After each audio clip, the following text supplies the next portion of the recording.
Έχουμε ένα θέμα που το έχουμε δώσει σε όλους τους συναδέλφους για εκτός ημερήσιας διάταξης ο καθορισμός όρων προγραμματικής σύμβασης του άρθρου 100 του νόμου 3852-2010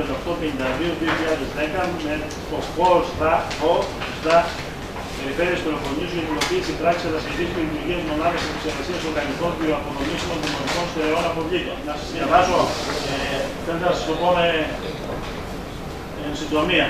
Η αρμοδιότητα, όπως ξέρετε, για τη διαχείριση των απορριμμάτων, μελέτες, εκτήρηση μικρών αποβλήτων και δραστηριών διαχείρισης, η ετήσιας απολογιστικής έκθεσης, λήψη μέτρων για την εξυγίανση, αποκατάσταση και μετέπειτα φροντίδα καταστάσεων διαχείρισης και επικίνδυνων αποβλήτων, η εκπόνηση και υλοποίηση του ΦΕΣΔΑ, καθώς και οι μελέτες, σχεδιασμός, υλοποίηση και λειτουργία έργων διαχείρισης μη επικίνδυνων στερεών αποβλήτων καθορίζονται από τον ΦΕΣΔΑ.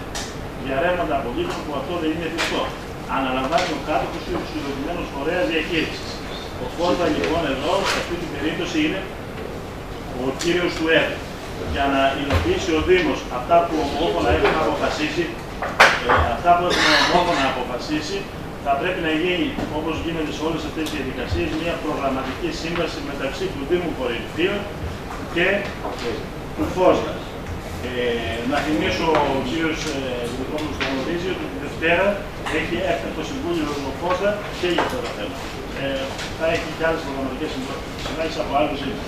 Συμφωνούμε για το κατεπήγον της πρόσκλησης. Νομίζω ότι υπάρχει αντίρρηση. Παρακαλώ. Συμφωνούμε. Ομόφωνα συμφωνούμε για το κατεπήγον της πρόσκλησης. Κύριε Πρόεδρε, θέλω να κάνω να το συζητηθεί. Λοιπόν, δεν συμφωνούμε να συζητηθεί και θέλω το λόγο. Κύριε Πρόεδρε, πήραμε πριν από λίγες ώρες, στις 2 η ώρα το μεσημέρι σήμερα, την ειδοποίηση ότι θα συζητηθεί προημερησίας διατάξεως ένα πολύ σημαντικό θέμα, όπως είναι ο καθορισμός των όρων της προγραμματικής σύμβασης για τη διαχείριση των απορριμμάτων. Ένα τόσο σοβαρό θέμα έρχεται να συζητηθεί λίγες ώρες πριν από τη συνεδρίαση. Θεωρούμε ότι αυτό είναι αντιντεοντολογικό και δεν πρέπει να συμβαίνει. Ένα τόσο σοβαρό θέμα είναι θέμα ημερήσιας διάταξης, αφού έχει πάρει ο καθένας από τους δημοτικούς συμβούλους την εισήγηση, την έχει μελετήσει και εδώ θα έρθουμε μετά να συζητήσουμε το θέμα με όλη μας την χρονική άνεση και σωστά ενημερωμένη. Εξάλλου, βλέπω ότι εδώ δεν υπάρχει κανένας λόγος να το συζητήσουμε άμεσα και πιεστικά. Δεν είναι κατεπήγον να το συζητήσουμε σήμερα, όταν είναι γνωστό ότι τη Δευτέρα μεθαύριο θα υπάρχει συνεδρίαση του ΦΟΣΔΑ. Εκεί στη συνεδρίαση του ΦΟΣΔΑ θα λεχθούν πολλά πράγματα τα οποία θα είναι χρήσιμα στους συμβούλους εδώ να μας βοηθήσουν στους όρους της προγραμματικής σύμβασης που θα ακολουθήσει μετά από αυτό. Γιατί εδώ, αν ο λόγος είναι ότι πρέπει να το καταθέσουμε στο ΕΣΠΑ κτλ., θυμίζω ότι η προθεσμία για το ΕΣΠΑ είναι στο τέλος του 2016. Άρα δεν υπάρχει κανένας λόγος να καταθέσουμε κάτι βιαστικά, μήπως και χάσουμε κονδύλια της Ευρωπαϊκής Ένωσης. Αν το δείτε το θέμα να συζητηθεί, θα έχετε να τα πείτε αυτό. Άρα σας η άποψή σας ότι δεν πρέπει να συζητηθεί σήμερα στο σχέδιο αυτό και το λέω διότι πρέπει να δούμε και το τι θα πει στο ΦΟΣΔΑ την Δευτέρα, γιατί πολύ φοβούμε ότι από αυτά που έχουν μέχρι σήμερα κυκλοφορήσει θα φανεί ότι το σχέδιο το οποίο προτείνει η Δημοτική Αρχή της Κορίνθου είναι πολύ πιο ακριβό ακόμα και από τον κύριο Τατούλη, ακόμα και από το σχέδιο του ΣΔΙΤ. Δεν ξέρω αν υπάρχουν προβλήματα ημερομηνίας για να πάρουμε απόφαση για αυτό το θέμα, αν υπάρχει τότε να αναπτυχθεί. Διαφορετικά δεν έχω αντίληψη όσον αφορά το να το κουβεντιάσουμε, γιατί πραγματικά δόθηκε έτσι αργά η σύντηση. Ωστόσο, επί της ουσίας, μιας και άνοιξε αυτή η κουβέντα. Συνοπτικά.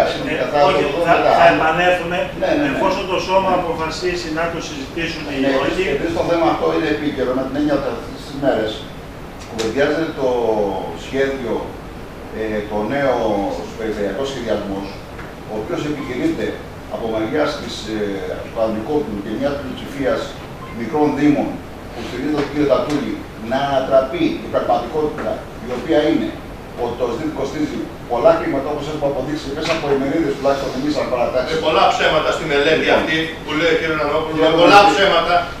Τα ψέματα, κ. Νανόπουλο. Δεν υποστηρίζω αυτή τη μελέτη εγώ, σας το είπα.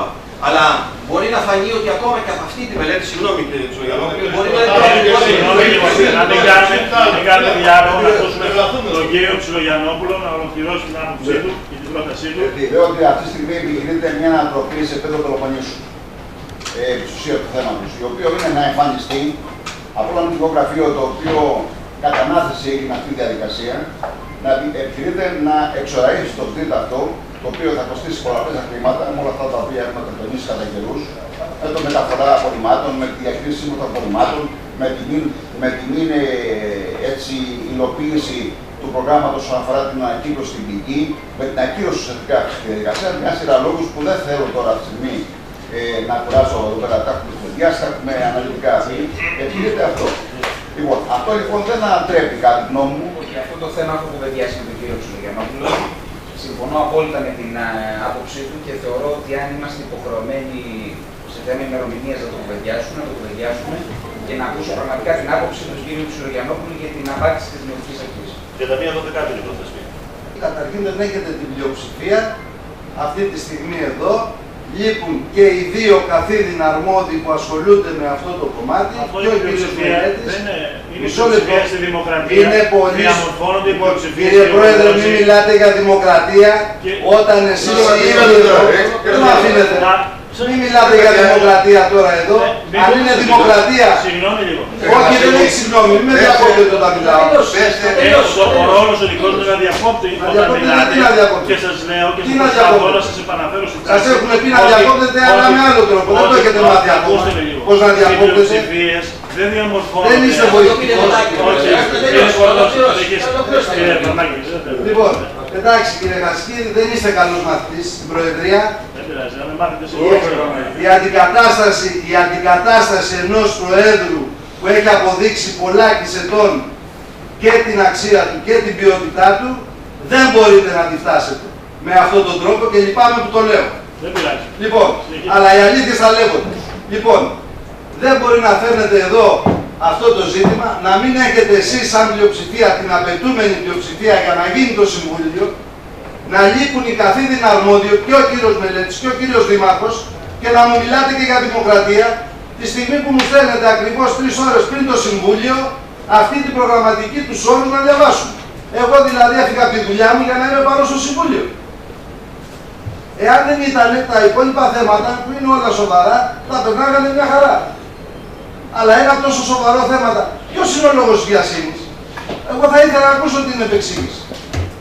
Δηλαδή, άμα σηκωθούμε και φύγουμε οι υπόλοιποι από εδώ, θα συζητηθεί στο Συμβούλιο. Τη Δευτέρα συνεδριάζει ο Φώτος. Αν δεν ήταν Φώτος, δεν έχει σχέση ούτε με ΕΣΠΑ, ούτε ο κ. Νανόπουλος, ούτε με στάσεις, ούτε με 1002. Αν δεν είναι ο Φώτος, θα μας δώσει τη δυνατότητα να αποδιέψει ο Φώτος να παίρνει όλα τα έργα. Θα μας δώσει τη δυνατότητα να προχωρήσουμε μόνιμα. Αν θα έλεγε ότι ο Φώτος, δεν θα κάναμε τίποτα. Δεν έχει σχέση με ΕΣΠΑ, με Φώτος, με ΕΣΠΑ και με προσωρινή διαχείριση και με οριστική διαχείριση. Για να το αποφασίσει ο Φώτος, θέλει ένα αίτημα του Δήμου. Το αίτημα είναι η απόφαση του Δημοτικού Συμβουλίου. Δεν μπορεί να πάμε μετά το Φώτος, να λέει ο Φώτος. Τι θα πει? Τι θα πει, χωρίς να υπάρχει αίτημα? Ότι συζητάμε να δώσει στο Δήμο που δεν έχει αίτημα. Απλά είναι τα πράγματα. Επιστολές στον αέρα από τη στιγμή που έτσι χαρακτηρίζεται. Και ποιο είναι το πρόβλημα λοιπόν να πάει απόφαση στο Δημοτικό Συμβούλιο για να πάει το αίτημά μας να απόφαση στο Δημοτικό Συμβούλιο το πρώτο Δευτέρα. Δεν έχει κανένα. Κατά την άποψή σας. Ποια άποψη? Αν από εκεί και πέρα δεν μπορέσει να προχωρήσει ο σχεδιασμός που ο Δήμος και το Δημοτικό Συμβούλιο έχει αποφασίσει για να καταθέσουμε αίτημα, οι προσωπικές απόψεις πάνε γρήγορα. Γιατί είναι και το επίγον λόγο της συνεδρίας.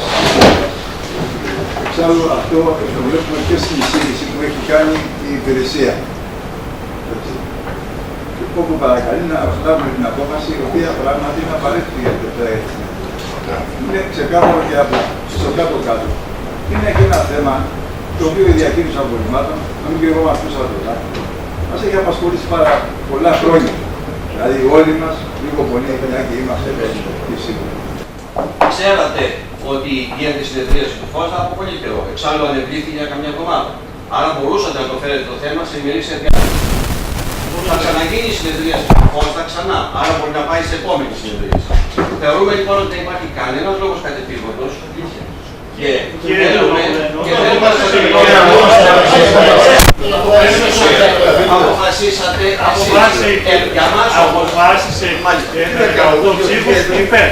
Να το παίρνουμε στο θέμα της συζήτησης. Συζητήστε το μόνοι σας. Εμείς για λόγους στοιχειώδους δεοντολογίας αποχωρούμε από την αίθουσα και καταγγέλνουμε το Προεδρείο για τη μεθόδευση του ακολουθού. Συνεχίστε τη συνεδρίαση. Λοιπόν, χωρίς εμάς. Στο θέμα όχι, εσείς προσβάλλετε και σκεφτείτε πολύ καλά αυτό που σας είπα. Είναι εκ του πονηρού η μεθόδευση. Είναι εκ του πονηρού. Είναι εκ του πονηρού που αποχωρείτε λοιπόν. Δεν είναι εκ του πονηρού που πήραμε αυτή την απόφαση. 3 παρατάξεις πήρανε κύριε Πρόεδρε, που είναι αυτό το λόγο Ξεκινάμε τώρα για το θέμα στη συζήτηση.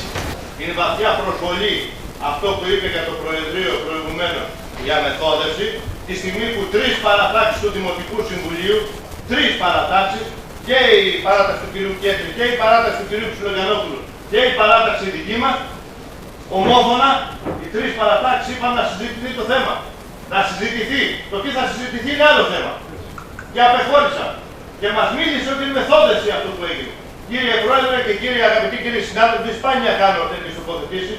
Θεωρώ ότι είναι άσκησε η μεθόδευση από την πλευρά μείζωνος μειοψηφίας σήμερα με το να διαχωρίζει τη θέση της, αν και είδα και προβλήματα μέσα στη μείζωνα μειοψηφία μεταξύ τους.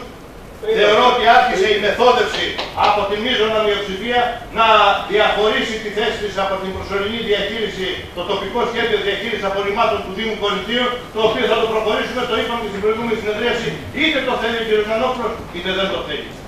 Νομίζω ότι αποφασίζουν οι πλειοψηφίες. Δεν αποφασίζουν οι μειοψηφίες. Στη δημοκρατία αυτή υπάρχει.